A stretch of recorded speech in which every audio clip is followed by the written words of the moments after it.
My haven was the rooftop pool.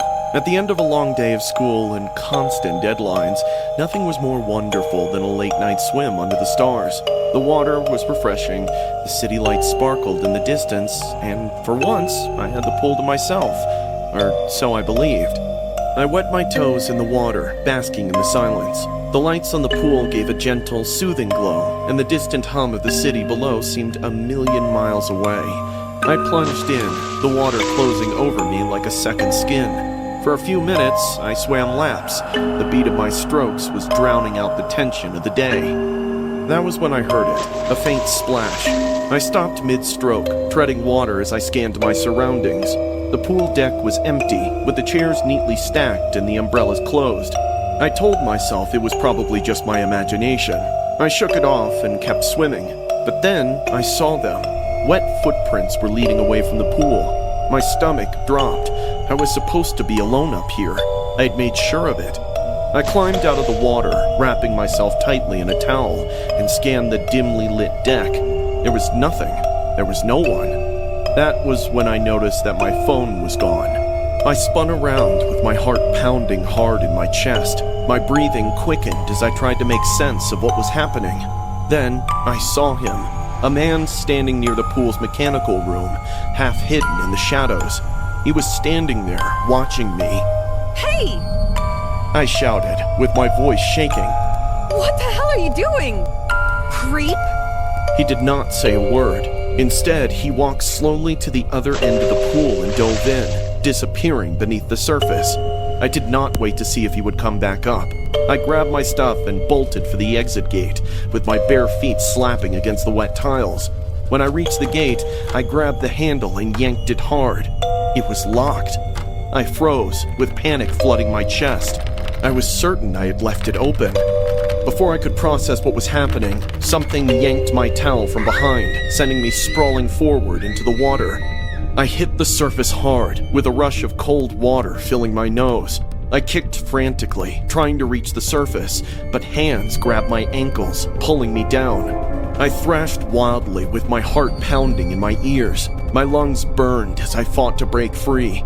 The figure clamped a hand over my mouth, holding me underwater. I elbowed them as hard as I could, and their grip loosened just enough for me to break the surface.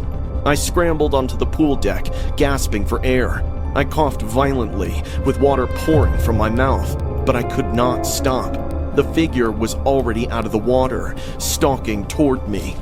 The chase was a blur. I slipped and slid across the wet tiles, barely avoiding his lunges. My mind raced as I searched for a weapon, anything I could use. I grabbed a pool pole and swung it with all my strength, clipping his shoulder. He stumbled, but he recovered quickly, smashing through a glass divider in an attempt to cut me off. I sprinted across the perimeter of the pool, my breath ragged, my heart pounding. The wet tiles made every step treacherous. I slipped again, crashing hard against a row of deck chairs. Pain shot through my knee, but I scrambled to my feet, adrenaline pushing me forward. He was relentless. I could hear his footsteps slapping against the wet ground, getting closer with every second. I hurled a chair in his path, buying myself a few seconds as he stumbled over it. My vision blurred from the panic and the tears welling in my eyes, but I kept moving. The service door was my only way out. I limped toward it, my heart pounding in my chest, and managed to yank it open. I did not look back and just ran. The cops came, of course. They scanned the pool area with flashlights, searching every corner, but they found nothing. All they found was a pair of rubber gloves and a roll of duct tape submerged underwater. Whoever this guy was, he had planned this. He had been waiting for me. I sat on the edge of the ambulance, shivering under a blanket as an EMT checked my arm. My hands were still shaking. I tried to answer the officer's questions, but my mind kept drifting back to his face, or the lack of it. His features had been obscured by the shadows, but those eyes were something I would never forget. I'm glad I made it out alive. I know how lucky I am. But every time I close my eyes, I see his shadowy figure stalking toward me. I see the way he moved with calm precision like he had done this before. I wonder if he's still out there, waiting for another chance. I don't go to the rooftop pool anymore. I can barely walk past the building without feeling a knot of fear in my chest. I keep my doors locked and double-check my windows every night, but even with all of that, I can't shake the feeling that he's watching me. Somewhere out there, he's waiting. I'm 19, and I live on a farm in a rural area with just my mom and older sister. There are no houses around us, just long stretches of fields and open land.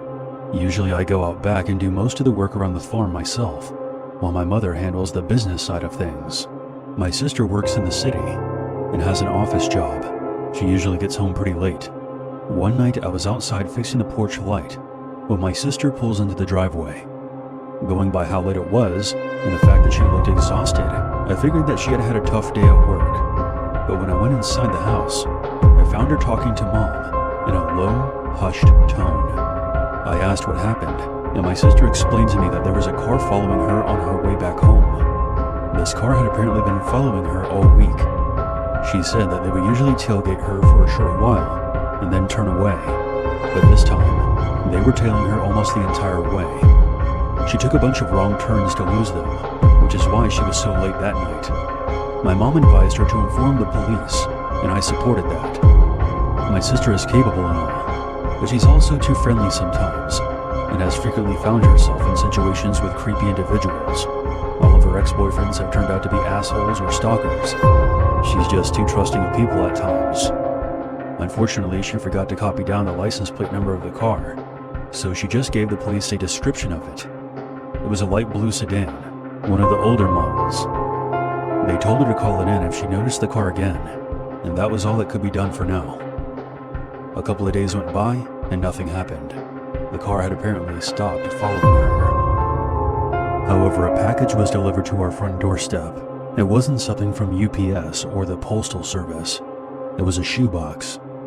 I saw it first when I was heading out to do work on the farm. I opened it to find a video cassette. I popped it into our old VCR. It turns out it was surveillance footage of the front of our house.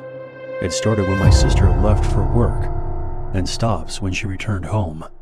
There was a cut in between, otherwise it would have been over 8 hours of footage. I showed my sister when she woke up. She claimed that this was filmed the day before she called the police about the tailgater, going by the weather and the clothing she had on in the video. Obviously, we were all freaked out. She and my mom stayed inside, while I went out to check out the spot where the video had been recorded from. The vantage point was pretty far away from my house. I could only make a guess that it was from somewhere by the edge of the front pasture, but there was no trace of a camera or tripod.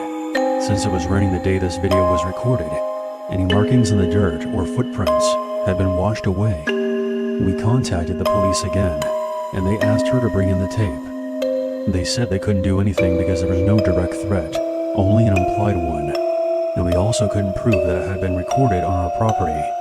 The person who sent in this tape was clearly doing it to taunt us.